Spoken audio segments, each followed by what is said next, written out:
जरा ध्यान देंगे टोटली रिफ्लेक्टिंग प्रिज्म के जरा बारे में जब हम बता रहे हैं थोड़ा सा ये, तो कोई अगर प्रिज्म ऐसा है जिसका जो ये है प्रिज्म एंगल अगर वो 90 डिग्री है, जैसे कि मान लीजिए प्रिज्म इस तरह से है 90 डिग्री का, ठीक है, और ये दोनों बाकी एंगल कैसे हों, 45 डिग्री के एंगल पर हों,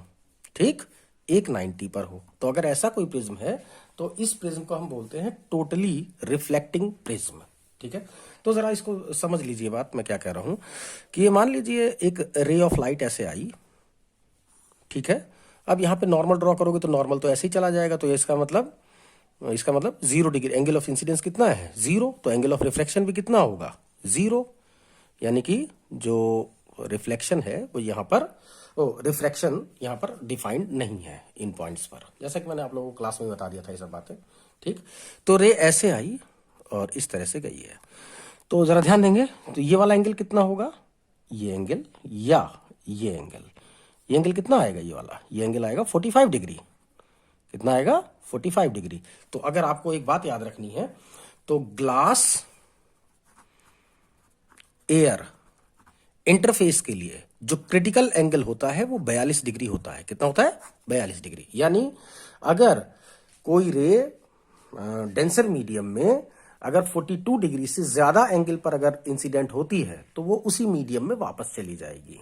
टोटली इंटरनली रिफ्लेक्ट होके, जैसा कि मैंने आप लोगों को क्लास में टोटल इंटरनल रिफ्लेक्शन के बारे में पढ़ा चुका हूं मैं। तो जरा ध्यान दीजिए, तो अगर ये 45 डिग्री का एंगल अगर है तो इसका मतलब ये तो 42 डिग्री से ज्यादा है, तो इसका मतलब क्या होगा कि रे इस मीडियम में यानी कि एयर में नहीं जाएगी, अब ये इसी मीडियम में वापस रिफ्लेक्ट हो जाएगी ऐसे, तो रिफ्लेक्शन के लॉ को फॉलो करते हुए, यानी 45 डिग्री के एंगल पर आई और 45 डिग्री के एंगल पर ये चली जाएगी, ठीक है ना, इसमें तो कोई दिक्कत नहीं है। अच्छा, तो जरा थोड़ा सा पास से देख लीजिए मैंने क्या लिख रखा है, मेरे ख्याल समझ में आ गई होगी बात, ठीक है। अब यहां पर फिर से वही बात आ गई कि ये तो सरफेस के नॉर्मल ही आ रही है, तो इसका मतलब जो सरफेस के नॉर्मल ही आ रही है ये, तो इसका मतलब ये रे चुपचाप बेचारी ऐसे ही निकल जाएगी बिना किसी रिफ्रैक्शन के या अनडिफाइंड रिफ्रैक्शन के साथ, ठीक। तो इसका मतलब ये हो गया कि अगर कोई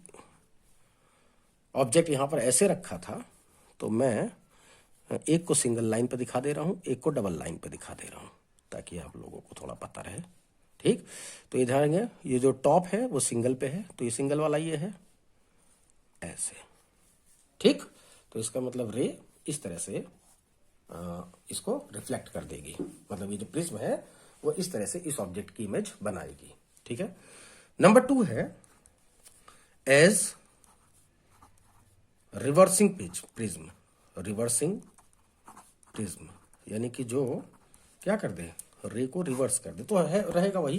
क्योंकि टोटल इंटरनल रिफ्लेक्शन का जो प्रिज्म होता है उसमें एक एंगल 90 और दो 45 के होने ही चाहिए, तो ये हो गया आपका कितना 90 डिग्री, ठीक, और ये दोनों 45 डिग्री पे हैं। तो रे एक ऐसे आई, ध्यान दीजिएगा सर, ऐसे आई, ठीक है, यहां पर बिना डेविएट हुए सीधी निकल जाएगी, ये एंगल ऑब्वियस सी बात है 45 ही पड़ेगा, ये 42 से ज़्यादा ही है, क्रिटिकल एंगल से ज़्यादा ही है, तो इसका मतलब यहीं से इस तरह से रिफ्लेक्ट हो जाएगी, मतलब इस मीडियम में नहीं जाएगी। उसके बाद यहाँ पे फिर से आप नॉर्मल ड्रॉ करोगे तो ये फिर 45 डिग्री का एंगल बना देगा, है ना, तो 45 डिग्री का एंगल बनाएगा तो इसका मतलब 45 डिग्री के एंगल से ये रिफ्लेक्ट हो गई है, और उसके बाद ये ऐसे ही सीधे निकल गई, मेरे ख्याल समझ में आ गई होगी बात, ठीक है। तो अगर यहाँ पर कोई ऑब्जेक्ट रखा होता, एक मैं दूसरा भी एक लाइन ड्रॉ कर दे रहा हूँ, कुछ इस तरह से अगर होता, ठीक है, तो इस ऑब्जेक्ट की जो इमेज है वो इस तरह से उल्टी बन रही है, ध्यान रखिए, जो सिंगल एरो है वो टॉप पे दिखा रखा है, तो ये जो सिंगल एरो वाला है ये टॉप पे यानी कि नीचे की तरफ, तो इसलिए क्या कर रहा है, रिवर्स कर दे रहा है, तो इसलिए इसको हम रिवर्सिंग प्रिज्म बोलेंगे हम इस टाइम पर इसको, ठीक है, या एज रिवर्सिंग प्रिज्म बोलेंगे, ठीक है। अच्छा, जो थर्ड केस है एज एन, जो थर्ड है एज इरेक्टिंग, क्या है, एज इरेक्टिंग प्रिज्म, राइट। तो एज एन इरेक्टिंग प्रिज्म के लिए भी आपको इसी प्रिज्म की ही जरूरत है, सेम यही प्रिज्म की जरूरत है आपको, ये आपका ध्यान देंगे जरा 45 डिग्री का एंगल ये दोनों होने चाहिए और ये वाला 90 का होना चाहिए। और जिसमें हम रे को इस तरह से ला रहे हैं, ऐसे लाए, ठीक। फिर उसके बाद क्या हुआ, ये रे ऐसे। Is that clear? तो थोड़ा सा इस तरह से झुक गई टुवर्ड्स द नॉर्मल, ठीक है ना। और फिर यहाँ पर हमने इस तरह से इसको डाला है कि ये एंगल 42 डिग्री से ज़्यादा ही हो, तो इसका मतलब ये यहीं से रिफ्लेक्ट बैक हो जाएगी। 45 डिग्री का एंगल लेना है आपको ये,